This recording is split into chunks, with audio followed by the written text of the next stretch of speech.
नमस्कार मेरे विद्यार्थी मित्रों। रामचरितमानस से लिया गया संवाद राम लक्ष्मण परशुराम के बीच हुआ। ये संवाद हम अच्छे से समझ चुके हैं। भावार्थ इसका सरल भाषा में समझा है। आज इसके महत्वपूर्ण जितने भी प्रश्न उत्तर हैं वो हम समझेंगे, उन पर चर्चा करेंगे।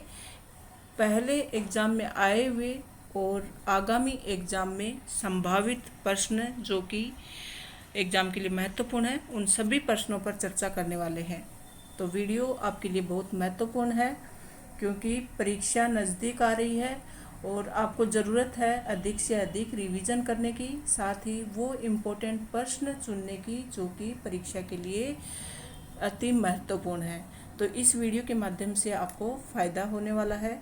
इसके लिए वीडियो को अंत तक देखना है और वीडियो अच्छा लगता है तो अधिक से अधिक शेयर करना है। चलिए बच्चों शुरू करते हैं। सबसे पहला प्रश्न है, परशुराम के क्रोध करने पर लक्ष्मण ने धनुष के टूट जाने के लिए कौन कौन से तर्क दिए। तो जब परशुराम को क्रोध आता है ये धनुष टूटने पर, तो लक्ष्मण धनुष के टूट जाने के लिए कौन कौन से तर्क देते हैं कि किस कारण से धनुष टूट गया। तो पहला तर्क उन्होंने दिया कि श्री राम ने इसे नया और मजबूत समझकर सिर्फ छुआ था, परंतु धनुष बहुत पुराना और कमज़ोर था, इसके लिए हाथ लगाते ही टूट गया। दूसरा उन्होंने बोला कि बचपन में भी उन लोगों ने कई धनुषियाँ तोड़ी हैं, तब परशुराम क्रोधित नहीं हुए, हमें ये धनुष साधारण धनुष लगा। और एक तर्क उन्होंने दिया कि इस धनुष के टूटने पर कोई लाभ हानि नहीं दिखती। तो इस तरह से लक्ष्मण ने धनुष टूट जाने पर ये तर्क दिए, परशुराम जी से ये सब बातें कही। कौन सी? कि श्री राम ने सिर्फ इसको छुआ था और छूते ही ये टूट गया क्योंकि ये धनुष बहुत पुराना था। दूसरा दिया कि हमने बचपन में बहुत सारी धनुषियाँ तोड़ी हैं इस तरह की, तब तो आपको क्रोध नहीं आया। तीसरा दिया कि ये धनुष तो एकदम साधारण धनुष है, इसमें ऐसी क्या बात है। और चौथा दिया कि इस धनुष को तोड़ने से कोई लाभ हानि नहीं दिखाई देती, तो इतना गुस्सा आप क्यों हो रहे हैं। चलिए दूसरा प्रश्न है, परशुराम के क्रोध करने पर राम और लक्ष्मण की जो प्रतिक्रिया हुई उनके आधार पर दोनों के स्वभाव की विशेषताएं अपने शब्दों में लिखिए। तो राम और लक्ष्मण की जो भी प्रतिक्रियाएं हुई परशुराम जी के क्रोध करने पर, वो आपको बतानी है। तो राम बहुत शांत और धैर्यवान है। परशुराम के क्रोध करने पर राम विनम्रता के साथ कहते हैं कि धनुष तोड़ने वाला कोई उनका दास ही होगा। वे मृदभाषी होने का परिचय देते हुए अपनी मधुर वाणी से परशुराम के क्रोध को शांत करने का प्रयास करते हैं और अंत में आंखों से संकेत कर लक्ष्मण को शांत रहने को कहते हैं। जबकि जो लक्ष्मण है बच्चों, वो बहुत ही उग्र स्वभाव का है, वह व्यंग करता है और परशुराम को इतनी छोटी सी बात पर हंगामा नहीं करने के लिए कहते हैं। वे परशुराम के क्रोध की चिंता किए बिना अपशब्दों को प्रयोग न करने को कहते हैं। वह उनके क्रोध को अन्याय समझते हैं, इसलिए पुरजोर विरोध करते हैं। तो जहाँ एक और श्री राम रहते हैं, वो एकदम शांत और मृदुल स्वभाव के हैं और परशुराम जी से कहते हैं कि मैं तो वो जिसने भी धनुष तोड़ा है वो जरूर ही आपका कोई दास होगा। जबकि लक्ष्मण है वो उग्र स्वभाव के रहते हैं और वे कहते हैं कि आप व्यर्थ ही इतना क्रोध कर रहे हैं, ऐसा हमने कौन सा कांड कर दिया। तो परशुराम को इतनी सी छोटी सी बात के लिए गुस्सा करने के लिए उन पर व्यंग्य कसते हैं। तो लक्ष्मण और राम का ये स्वभाव है। यहाँ पर थर्ड प्रश्न है, लक्ष्मण और परशुराम के संवाद का जो अंश आपको सबसे अच्छा लगा उसे अपने शब्दों में संवाद शैली में लिखिए। बच्चों संवाद क्या होता है? संवाद मतलब आपसी वार्तालाप। तो लक्ष्मण और परशुराम के बीच में जो आपसी वार्तालाप होती है उसमें आपको सबसे अच्छा मतलब अच्छी बातचीत कौन सी लगी वो आपको लिखनी है। ज़रूरी नहीं कि यहाँ पर जो दी हुई है वही आप लिखें, आप अपने मन से आपको जिसमें मज़ा आया हो, जो आपको रुचिकर लगी हो, वो कोई भी आप बात लिख सकते हैं। तो यहाँ पर जो दिया है वह है, परशुराम कहता है कि शिवजी का धनुष तोड़ने का दुस्साहस किसने किया। तो राम कहते हैं, हे नाथ, इस शिवजी के धनुष को तोड़ने वाला अवश्य ही आपका कोई दास ही होगा। तो परशुराम कहते हैं कि सेवक तो वह होता है जो सेवा का कार्य करे, किंतु जो सेवक शत्रु के सामने व्यवहार करे उससे तो लड़ना पड़ेगा। जिसने भी धनुष तोड़ा है वह मेरे लिए दुश्मन है और तुरंत सभा से बाहर चला जाए, अन्यथा यहाँ उपस्थित सभी राजा मारे जाएंगे। तो यहाँ पर जो उत्तर में है ना, राम और परशुराम के बीच का संवाद दिया। जबकि प्रश्न में क्या पूछा है कि परशुराम और लक्ष्मण के बीच का संवाद कौन सा संवाद है जो आपको अच्छा लगा हो। तो आप कौन सा भी संवाद दोनों, मतलब लक्ष्मण का जो बातचीत करने का तरीका है वो उग्र स्वभाव वाला रहता है, वहीं परशुराम भी एकदम उग्र स्वभाव में ही बात करते हैं। लेकिन लक्ष्मण जो है वो तर्कपूर्ण बातें करते हैं और परशुराम जी हैं वो सिर्फ दिखावा करते हैं एकदम क्षत्रियों का शत्रु होने का। तो उनमें आपको कौन सी बातचीत अच्छी लगी वो आप यहाँ पर लिख सकते हैं। फिर आगे है कि परशुराम ने अपने विषय में सभा में क्या क्या कहा, निम्न पद्यांश के आधार पर लिखिए। तो एक पद्यांश मतलब पंक्तियाँ दी हुई हैं यहाँ पर, और अपने बारे में उन्होंने सभा में क्या क्या बताया कि वो किस तरह के व्यक्ति हैं, ये सब बताया। तो यहाँ पर देखो, बाल ब्रह्मचारी अति कोही, विश्व विदित क्षत्रिय कुल द्रोही, भुजबल भूमि भूप बिनुकिनी, विपुल बार मही देवन दीनी। तो यहाँ पर वो अपनी बड़ाई कर रहे हैं, मतलब अपने बारे में अपनी खुद की प्रशंसा अपने मुंह से कर रहे हैं। तो यहाँ बताया है कि परशुराम ने अपने विषय में ये कहा कि वे बाल ब्रह्मचारी हैं, वे अति क्रोधी स्वभाव के हैं, सारा संसार उन्हें क्षत्रिय कुल के नाशक के रूप में जानता है। आपको अगर इस तरह की पंक्तियाँ आ जाती है तो इसका मतलब ये है कि आपको उनका भाव बताना, उनका अर्थ बताना है कि इन पंक्तियों के माध्यम से क्या कहना चाहता है। तो ये इन पंक्तियों का भाव जो है, हिंदी अर्थ जो है, वो ही आपको लिखना है। फिर बताते हैं कि उन्होंने कई बार भुजाओं की ताकत से धरती को क्षत्रिय राजाओं से मुक्त किया है और ब्राह्मणों को दान में दिया है। लक्ष्मण को वे अपना फरसा दिखाकर कहते हैं कि इस फरसे से उन्होंने सहस्त्र बाहु के बाहों को काट डाला था, इसलिए वह अपने माता पिता को चिंतित ना करे। उनका फरसा गर्भ में पल रहे शिशुओं का नाश कर देता है। तो मतलब उनके फरसे के डर से तो गर्भ में जो पल रहे शिशु होते हैं वो भी डर जाते हैं। तो आप कम से कम अपने माता पिता को चिंतित ना करें, कहीं आपका बीमार इस फरसे से वध ना कर दूं। तो इस तरह से वो अपने बारे में सारी बातें बताते हैं। कौन? परशुराम। प्रश्न नंबर 5, लक्ष्मण ने वीर योद्धा की क्या क्या विशेषताएं बताई। तो लक्ष्मण ने वीर योद्धा की जो विशेषताएं बताई हैं वो है कि वीर योद्धा स्वयं अपनी वीरता का बखान नहीं करते, अपितु दूसरे लोग उनकी वीरता का बखान करते हैं। क्योंकि परशुराम यहाँ पर खुद ही अपने मुँह मियाँ मिठू बन रहे थे, तो लक्ष्मण ने कहा कि वीर योद्धा मतलब ना तो टाइम वेस्ट करते हैं और ना ही दिखावा करते हैं। वे युद्ध भूमि में अपनी वीरता का परिचय साहसपूर्ण देते हैं। वीर योद्धा शांत, विनम्र, क्षमाशील, धैर्यवान, बुद्धिमान होते हैं। वे खुद पर अभिमान नहीं करते हैं, वह दूसरों को आदर देते हैं। तो इस तरह की ये सारी विशेषताएं वीर लोगों की होती हैं। तो ये लक्ष्मण ने परशुराम जी से कही। साहस और शक्ति के साथ विनम्रता हो तो बेहतर है, इस कथन पर अपने विचार लिखिए। उत्तर है, साहस और शक्ति द्वारा हम अनेक काम पूरा कर सकते हैं, हालांकि इसमें अगर विनम्रता भी जुड़ जाए तो बेहद कारगर साबित होगा। विनम्रता हमें संयमित बनाती है। विनम्रता क्या होती है कि मतलब एकदम नमनीयता का भाव, कभी भी क्रोध का भाव नहीं हो, उग्र स्वभाव न हो, जो भी बात करें वो आराम से करें, शांत स्वभाव वाला, उसको कहते हैं विनम्रता। तो विनम्रता क्या है ना, हमें हमेशा कंट्रोल में रखती है, जिससे व्यक्ति को आंतरिक खुशी मिलती है। विनम्रता के भाव से विपक्षी भी उस व्यक्ति का आदर करते हैं। कहते हैं ना, विनम्रता से तो देवता भी मनुष्य पर प्रसन्न हो जाते हैं। तो एकदम आप विनम्र स्वभाव के बने रहोगे तो सबसे आदर पाओगे। तो वह व्यक्ति कार्य को और अधिक सुगम बनाती है। सब लोग उसका आदर करते हैं, इसलिए उस इंसान का कार्य हमेशा अच्छा होता है।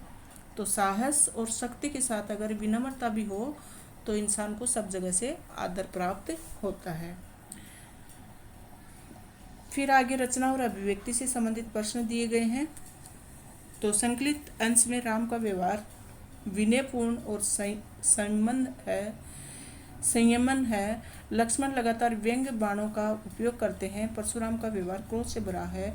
आप अपने आप को इस परिस्थिति में रखकर लिखें कि आपका व्यवहार कैसा है। तो आपको अपने बारे में यहाँ पर बताना है। आपने सबका व्यवहार देखा, लक्ष्मण कैसे हैं, राम कैसे हैं, परशुराम कैसे हैं। तो आप क्या सोचते हैं अपने व्यवहार के बारे में कि आप किन के जैसे हैं। तो राम, लक्ष्मण और परशुराम जैसी परिस्थितियाँ होने पर मैं राम और लक्ष्मण के मध्य का व्यवहार करूँगा। मैं श्री राम जैसा नम्र विनम्र हो नहीं सकता और लक्ष्मण जितनी उग्रता भी नहीं करूँगा। मैं परशुराम को वस्तु स्थिति से अवगत कराकर उनकी बातों का साहस से भरपूर जवाब दूंगा, परंतु उनका उपहास नहीं करूँगा। ये यहाँ पर ये बताया गया है कि लक्ष्मण की तरह मैं उन पर कटाक्ष नहीं करूँगा और न ही राम की तरह एकदम शांत बन के रहूँगा, जबकि मैं सही सही स्थिति उनकी जो वास्तविकता है परशुराम जी की वो उनको बताऊँगा और उनके साथ अच्छा ही व्यवहार करूँगा और मैं एकदम से ज़्यादा उग्र स्वभाव का नहीं रहूँगा। तो इस तरह से आप जो सोचते हैं आप वो यहाँ पर लिख सकते हैं, लेकिन भाषा ऐसी होनी चाहिए कि एग्जामिनर को पसंद आए। चलिए अगला प्रश्न है, दूसरों की क्षमताओं को कम नहीं समझना चाहिए। इस शीर्षक को ध्यान में रखते हुए एक कहानी लिखिए। तो ये कहानी तो बच्चों आप अपने हिसाब से यहाँ पर दी हुई है और आपको पीडीएफ भी मिल रही है, तो उसमें आप पढ़ सकते हैं। आप अपने हिसाब से ऐसी कहानी लिखना है जिसमें दूसरों की क्षमताओं को कम नहीं समझना चाहिए। मतलब जो एक दोहा है ना कि चाहे सुई कितनी भी छोटी है लेकिन वो तलवार का काम नहीं कर सकती, तलवार कितनी भी बड़ी है लेकिन वो जहाँ काम आवे सुई का करे तलवारी। मतलब जहाँ सुई का महत्व है वहाँ तलवार क्या काम आएगी। तो हर इंसान का अपना एक महत्व होता है और इसी बात को ध्यान में रखते हुए आपको हर एक छोटी सी चीज़ का भी उसकी भी क्षमता कम नहीं होती, ये शीर्षक से आपको कहानी लिखनी है। चलिए हम देख लेते हैं इस कहानी में क्या बताया है कि वन में बरगद का घना पेड़ था, उसकी छाया में मधुमक्खी ने छाता बना रखा था। उस पेड़ पर एक कबूतर भी रहता था। वह अक्सर मधुमक्खियों को नीच हीन और तुच्छ प्राणी समझकर सदा उसकी उपेक्षा किया करता था। उनकी बातों से एक मधुमक्खी तो रोनी सी सूरत बना लेती थी, कबूतर से जान बचाती फिरती। वह मधुमक्खियों को बेकार का प्राणी मानता था। एक दिन एक शिकारी दोपहर में उसी पेड़ के नीचे आराम करने के लिए रुका। पेड़ पर बैठे कबूतर को देखकर उसके मुंह में पानी आ गया। वह धनुष बाण उठाकर कबूतर पर निशाना लगाकर बाण चलाने वाला था कि एक मधुमक्खी ने उसकी बाजू पर डंक मार दिया। शिकारी का तीर कबूतर के पास से दूर निकल गया। उसने बाजू पकड़कर बैठे शिकारी को देखकर बाकी का अनुमान लगा लिया। उस मधुमक्खी के छत्ते में लौटते ही उसने सबसे पहले सारी मधुमक्खियों से क्षमा मांगी और भविष्य में किसी की क्षमता को कम न समझने की कसम खाई। तो देखा आपने कि कबूतर भले ही बड़ा था लेकिन आखिर में किसकी मदद की ज़रूरत पड़ी, एक छोटी सी मधुमक्खी की। नहीं तो कबूतर को शिकारी शिकार करके ले जाता और वह ख़त्म हो जाता, लेकिन एक मधुमक्खी ने उसकी जान बचा ली। तो इस तरह से किसी की भी क्षमता को कम नहीं आंकना चाहिए। चलिए आगे बढ़ते हैं। उन घटनाओं को याद करके लिखिए जब आपने अन्याय का प्रतिकार किया हो। मतलब किसी ने आपके साथ अन्याय किया हो और आपने उसको जवाब दिया हो, ऐसी कोई घटना आपके जीवन से संबंधित हो तो वो आप लिख सकते हैं। तो इसमें बताया कि एक बार मेरे अध्यापक ने गणित के एक ही सवाल के लिए मुझे 3 अंक और किसी अन्य छात्र को 5 अंक दे दिए। ऐसा उन्होंने 3 प्रश्नों में कर दिया जिससे मैं कक्षा में तीसरे स्थान पर खिसक रहा था। ये बात मैंने अपने पिताजी को बताई तो उन्होंने प्रधानाचार्य से मिलकर कापियों का पुनर्मूल्यांकन कराया और मैं कक्षा में संयुक्त रूप से प्रथम आया। तो इस तरह से आप कभी भी ऐसी बातों की शिकार हो रहे होते हो तो ज़रूर उस बात का प्रतिकार करना चाहिए, क्योंकि हमें जीने का अधिकार है, हमें अपने अधिकारों के प्रति सजग होना जरूरी है। प्रश्न नंबर 10, अवधी भाषा आज किन किन क्षेत्रों में बोली जाती है। तो अवधी भाषा कानपुर से पूर्व चलते ही उन्नाव के कुछ भागों में, लखनऊ, फैजाबाद, बाराबंकी, प्रतापगढ़, सुल्तानपुर, जौनपुर, मिर्ज़ापुर, वाराणसी, इलाहाबाद आसपास के क्षेत्रों में बोली जाती है। मतलब यूपी के आसपास के क्षेत्रों में और यूपी में बोली जाती है। फिर पाठ के अलावा जो प्रश्न हैं और जो एग्जाम में आ सकते हैं उन प्रश्नों पर हम चर्चा करेंगे। धनुष टूटने से क्रोधित परशुराम ने राम से क्या कहा। तो धनुष टूटने से क्रोधित परशुराम ने राम से कहा कि सेवक वह जो सेवा का कार्य करे, शत्रुता का कार्य करके वैर ही मोल लिया जाता है। उन्होंने राम से ये भी कहा कि राम, जिसने भी शिव धनुष तोड़ा वह सहस्त्रबाहु के समान मेरा दुश्मन है। फिर प्रश्न नंबर 2, न त मारे जही सब राजा। परशुराम के मुंह से ऐसा सुनकर लक्ष्मण की क्या प्रतिक्रिया रही। तो उत्तर है, सारे राजाओं के मारे जाने की बात सुनकर लक्ष्मण मुस्कुराने लगे। उन्होंने परशुराम से व्यंग्य के स्वर में कहा कि बचपन में मैंने बहुत सी धनुष यहाँ तोड़ी थी, तब तो आपने ऐसा क्रोध कभी नहीं किया। इस धनुष से आपका इतना मोह क्यों है। तो न त मारे जही सब राजा, तो ऐसा परशुराम के मुँह से ऐसा वचन सुनकर लक्ष्मण ने कहा कि मैंने बचपन में जब इतनी सारी धनुषियाँ तोड़ी हैं तो तब तो आपने गुस्सा नहीं किया। प्रश्न नंबर 3, परशुराम के अनुसार लक्ष्मण क्या भूल कर रहे थे? उनकी भूल का परशुराम ने क्या कारण बताया? तो परशुराम के अनुसार लक्ष्मण संसार की सभी धनुष को एक समान समझने की भूल कर रहे थे, जबकि शिव जी का ये धनुष सारे संसार में प्रसिद्ध है। अन्य धनुषों की कोई विशेष महत्ता नहीं। लक्ष्मण की इस भूल का कारण परशुराम ये मानते हैं कि लक्ष्मण काल के वश में होने से ऐसा कर रहे हैं। प्रश्न नंबर 4, धनुष टूटने पर श्री राम द्वारा परशुराम को जो उत्तर दिया गया उनके आधार पर राम की चारित्रिक विशेषताएं लिखिए। तो धनुष टूटने पर श्री राम ने परशुराम का क्रोध शांत करते हुए जो उत्तर दिया उससे राम की विनम्रता, शिष्टता, उच्च सहनशीलता का पता चलता है। उनका परशुराम से ये कहना कि धनुष तोड़ने वाला आपका कोई दास ही होगा, इस कथन में उनकी विनम्रता की भी प्रकाष्ठा झलकती है। आगे है, धनुष टूटने पर लक्ष्मण किन तर्कों के आधार पर राम को निर्दोष सिद्ध करने का प्रयास कर रहे हैं? ये प्रश्न हमने पहले भी समझ लिया था कि कौन कौन से तर्क दे रहे हैं। फिर परशुराम ने अपनी कौन कौन सी विशेषताओं द्वारा लक्ष्मण को डराने का प्रयास किया? तो परशुराम तो अपनी बड़ाई खुद ही कर रहे हैं। वो बोलते हैं कि मैं तुझे बालक समझकर नहीं मार रहा। फिर वो बोलते हैं कि तू मुझे मूर्ख मुनि समझने की भूल कर रहा है। फिर बोलते हैं कि मैं बाल ब्रह्मचारी और क्षत्रियों का नाश करने वाला हूँ। फिर भी बताते हैं कि मैंने अनेक बार पृथ्वी को जीतकर ब्राह्मणों को दान में दी है। तो लक्ष्मण को सट कहकर चेताया कि तूने अभी मेरे स्वभाव के बारे में नहीं सुना है। इस तरह से परशुराम लक्ष्मण को डराने की कोशिश कर रहे हैं। परशुराम को अपने फरसे पर इतना घमंड क्यों है? तो और ऐसे भी पूछा जा सकता है कि परशुराम ने अपने फरसे की क्या क्या विशेषताएं बताई हैं। तो परशुराम बताते हैं कि इसी फरसे के बल पर उन्होंने सहस्त्रबाहु को हराया था। उनका फरसा अत्यंत भयानक और कठोर है। ये फरसा गर्भ में पल रहे बच्चों का भी वध कर डालता है। यह फरसा परशुराम का प्रिय हथियार था। अगला प्रश्न, लक्ष्मण ने क्या क्या कहकर परशुराम पर व्यंग्य किया? तो लक्ष्मण ने परशुराम से कहा कि अरे मुनिश्रेष्ठ, आप तो महान योद्धा हैं जो बार बार अपने कुल्हाड़े को दिखाकर फेंक मारकर पहाड़ उड़ा देना चाहते हो। आपके सामने जो भी है उनमें से कोई भी कुमड़े की बतिया के जैसा कमज़ोर नहीं है जो आपकी सारे मात्र से भयभीत हो जाएंगे। तो लक्ष्मण परशुराम जी से कहते हैं कि मुनिश्रेष्ठ, आप तो महान योद्धा हो, आप बार बार ये फरसे को दिखाकर पहाड़ उड़ाना चाहते हो।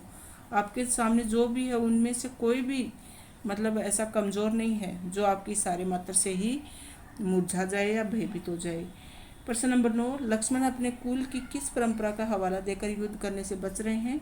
तो लक्ष्मण परशुराम से कहते हैं कि मैं आपसे भयभीत नहीं हूँ। हमारे कुल की ये परंपरा है कि देवता, ब्राह्मण, ईश्वर भक्त और गाय के साथ वीरता का प्रदर्शन किया जाता है। मतलब इनके ऊपर हम लोग वार नहीं करते।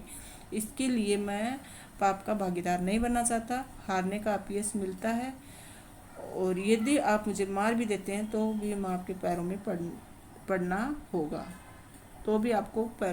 होगा परशुराम विश्वामित्र से लक्ष्मण की शिकायत किस तरह करते हैं?